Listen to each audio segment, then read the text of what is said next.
Welcome to PDP, Prime Development Podcast. Become the leader people will follow. Howdy, this is your host, Nick Humfeld.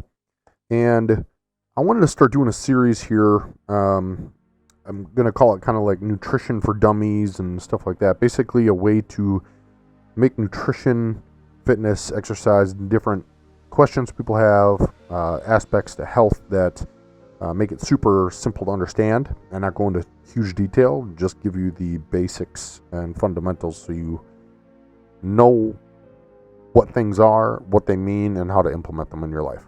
So the first one I was going to start off with was just on nutrition and understanding calories, and just that by itself.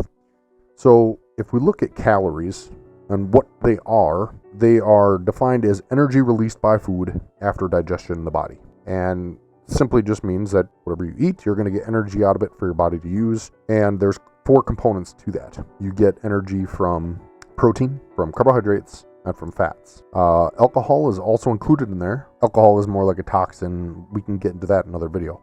But out of the 3 primary ones, let's start with carbohydrates. Okay, that one's super simple to understand. It's strictly just energy for the body to use. So it's very quick fuel, easy to break down, easy to use in a pinch. If you have to burst into a sprint or whatever, your body can tap into it, use it easy. And you get 4 calories per gram of carbohydrate you ingest. Now, with everything you eat, you get something called the thermic effect of food. And with carbohydrates, that yields about 5 to 10%. And what that means is the thermic effect of food is whatever you eat, your body will burn a small percentage of calories trying to digest that food. So you get about 5 to 10% of a boost to your metabolism when you consume carbohydrates. Now, if we move down to fats, fats yield 9 calories per gram consumed. So you're getting over twice as many calories from 1 gram of fat as you would from 1 gram of carbohydrates. Now, the thermic effect of those is also about 5 to 10%, but you do get a slight boost from eating those as well. Fats are also one of the body's main sources of fuel. However, if we were to compare fats with carbohydrates you could think of as like supplying wood to your stove. So it burns quick, but it yields energy, heat, doesn't sustain as long, but it will get you that heat fast and burn up. Whereas fat would be similar to something like charcoal, okay? Putting coal in your stove furnace, that's going to burn long, steady, and slow, okay? So your body is not able to tap into that as a fuel source quite as easily, but nonetheless, it is a fuel source. And, if in a more of a relaxed state and not super intense, your body will be able to use that over a sustained period.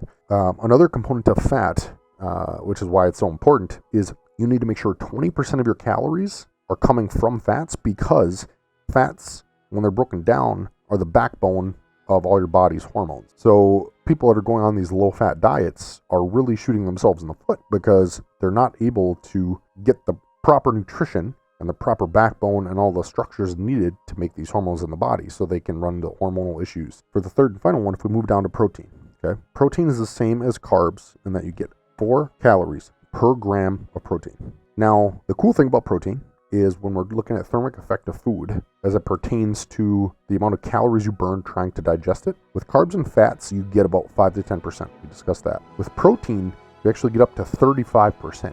So people that are suggesting keeping their protein too low and focusing on the other 2 are hurting their metabolism as well, because when you up your protein intake, if you're getting up to a 35% boost to your metabolism just from consuming protein, implementing that in your diet in higher amounts is going to be beneficial, because you're going to burn a lot of calories just trying to break it down. So make sure you pair that with all your meals. Now, protein can also be used as energy, just like the other 2. However, it's kind of like a last resort. So think of carbs, fat, and protein as like components to a functioning business. As business grows, it needs obviously energy, for electricity and for all the tasks and stuff that it's needed, for gas, maybe to ship stuff places, whatever. You got carbs, like I said, is like wood throwing into the furnace. It's going to burn fast, easy to use, it's needed.